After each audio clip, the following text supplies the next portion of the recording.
Praise the lord. I hope you're all good by God's grace. ఈరోజు దేవుని వాక్యం మీతో పంచుకోవాలని ఆశపడుతున్నానండి. 1 John 3:8.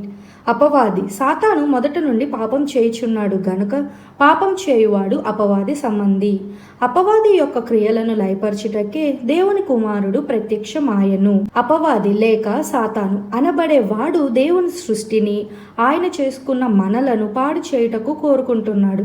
తన కొరకు, తన అనుచరుల కొరకు సిద్ధపరిచిన పాతాళమునకు మానవ జాతిని కూడా తనతో పాటు తీసుకొని వెళ్ళి నాశనము చేయాలని ప్రయత్నిస్తూ గర్జించు సింహము వలె ఎవరిని మింగుదునా అని వెదుకుచున్నాడు. 1 Peter 5:8. నిబ్బరమైన బుద్ధి గలవారే మెలకుగా ఉండుడి. మీ విరోధి అయిన అపవాది సాతాను గర్జించు సింహము వలె ఎవరిని మింగుదునా అని వెదుకుచూ తిరుగుచున్నాడు. ఇంతకీ ఈ అపవాది ఎవడు? దేవుని చేసిన దూతలలో ఒక్కడైన లూసిఫర్. దేవుడు తనకిచ్చిన సౌందర్యమును, అధికారమును ఆస్కారం చేసుకొని గర్వించి దేవునిపై తిరుగుబడి సాతానుగా మారాడు. వాడు పాపము చేయువాడు, అబద్ధీకుడు, అబద్ధమునకు జనకుడు. వీడు తన క్రియల ద్వారా ఆది పితరులైన ఆదాము అవ్వలను మోసగించి ఈ లోక అధికారిగా మారి సర్వలోకమును మోసపుచ్చుచున్నాడు. ఈ అపవాది క్రియలను లయపరచుటకే దేవుని కుమారుడు ప్రత్యక్షమాయెను. మనము ఈ అపవాది తంత్రములను ఎరిగిన వారమై వాడి మోసమునకు లోపడకుండా ఉండాలి.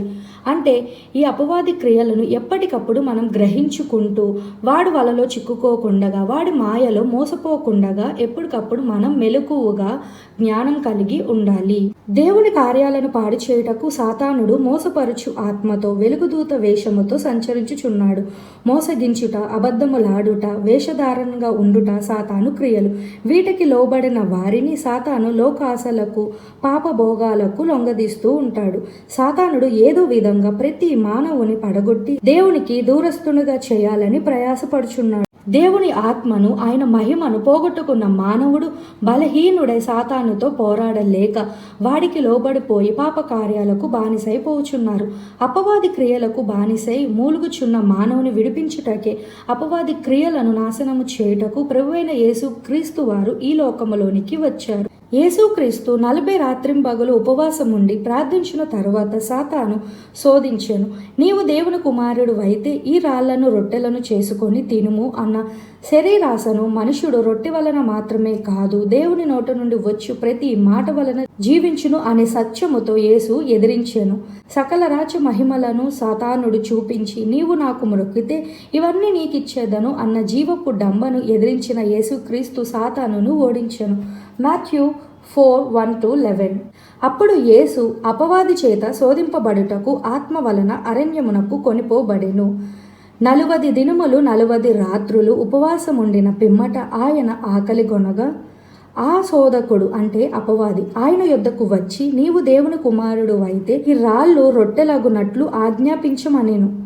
అందుకు ఆయన మనుషుడు రొట్టె వలన మాత్రం కాదు గాని దేవుని నోట నుండి వచ్చు ప్రతి మాట వలనను జీవించును అని వ్రాయబడి ఉన్నది. అంతటా అపవాది అనగా సాతాను పరిశుద్ధ పట్టణమునకు ఆయనను తీసుకొని పోయి దేవాలయ శిఖరమున ఆయనను నిలవబెట్టి నీవు దేవుని కుమారుడు అయితే క్రిందకి దుముకుము, ఆయన నిన్ను గురించి తన దూతలకు ఆజ్ఞాపించెను, నీ పాదం ఎప్పుడైనాను రాతికి తగలకుండగా వారు నిన్ను చేతులతో ఎత్తుకొందురు అని వ్రాయబడి ఉన్నదని ఆయనతో చెప్పాను. అందుకు యేసు ప్రభువైన నీ దేవుని నీవు శోధింపవలదని మరి ఒక చోట వ్రాయబడి ఉన్నదని వానితో చెప్పాను.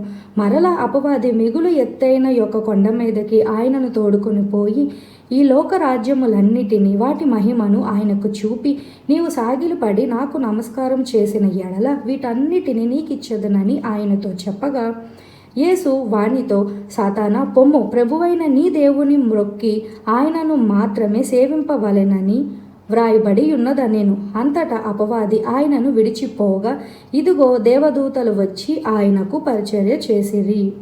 40 రాత్రింపగలు ఉపవాసం ఉండి ప్రార్థన చేస్తున్న యేసు ప్రభు దగ్గరకు వచ్చి సాతాను ఇలాగ శోధిస్తున్నాడు.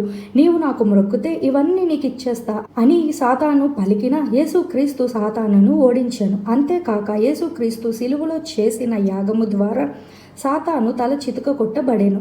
పాతాళము మీద, మరణము మీద వాడికున్న శక్తి తీసివేయబడింది. కాబట్టి ఇప్పుడు సాతాను ఓడిపోయిన శత్రువు. అర్థమైందండి? సాతాను ఓడిపోయాడు. ఇప్పుడు మనకి సాతాను ఓడిపోయిన శత్రువు. కాబట్టి నువ్వు ఇంకా సాతానికి భయపడాల్సిన అవసరం లేదు అనే విషయాన్ని గ్రహించండి. ఒకవేళ ఈరోజు నువ్వు ఇంకా సాతానుకు భయపడి వాడికి బానిసగా బ్రతుకుచున్నావా? ఏనాడో వాడి తల చితకగొట్టబడింది, కేవలం వాడి తోక మాత్రమే కదులుచున్నది అనే విషయాన్ని గ్రహించారా? తల చితికిన పాము ఏమి చేయలేకపోయినట్లు గాని సాతాను ఇక మనలను ఏమీ చేయలేడు.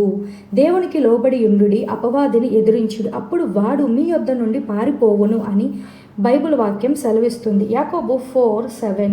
కాబట్టి దేవునికి లోబడి యుండుడి, అపవాదిని అంటే సాతానును ఎదిరించుడి, అప్పుడు వాడు మీ యొద్ద నుండి పారిపోవును. దేవునికి లోబడి ఉండి అపవాదిని ఎదిరించాలి. అవును, ఎప్పుడైతే మనం దేవునికి లోబడతామో అప్పుడు మనం అపవాదిని ఎదిరించగలుగుతాం.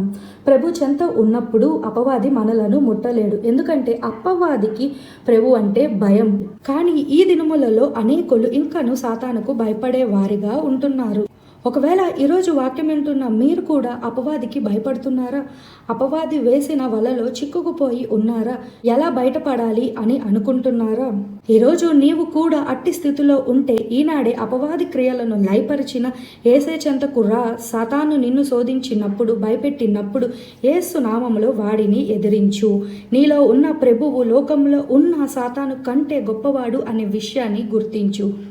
అపవాది బానిసత్వము నుండి మనలను విడిపించి తన బిడ్డలుగా చేసుకున్న యేసునందు అతిశయించు. సకల దుర్నీతిని విడిచిపెట్టి పరిశుద్ధత యందు ఘనత యందు నీ శరీరము కాపాడుకొనుము.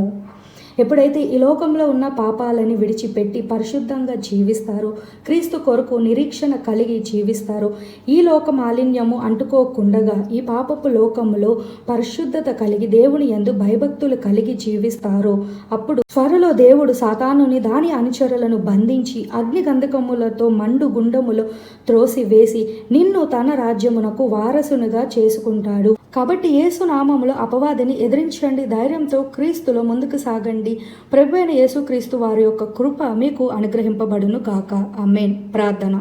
మహాపరిశుద్ధుడ పరలోకమున్న మా తండ్రి, ఈరోజు వాక్యం వింటున్న మీ బిడ్డల్లో ఎవరైతే ఇంకా అపవాదికి భయపడుతూ అపవాది చేతిలో మోసపోతూ వాడి మాయలో నుంచి బయటపడాలి అని ఆశపడుతున్నారు, ఇప్పుడే మీ బిడ్డలను దయతో కాపాడమని, అపవాదిని జయించే శక్తి మీ బిడ్డలకు దయచేయమని, వాడి బారి నుండి ఇప్పుడే విడిపించమని, సమాధానంతో ధైర్యంతో నింపమని నజరేయుడైన యేసు నామములో ప్రార్థన చేస్తున్నాం తండ్రి. ఆమేన్. సమస్త మహిమ ప్రభువైన యేసుక్రీస్తునకే కలుగును గాక. ఆమేన్. God bless you all.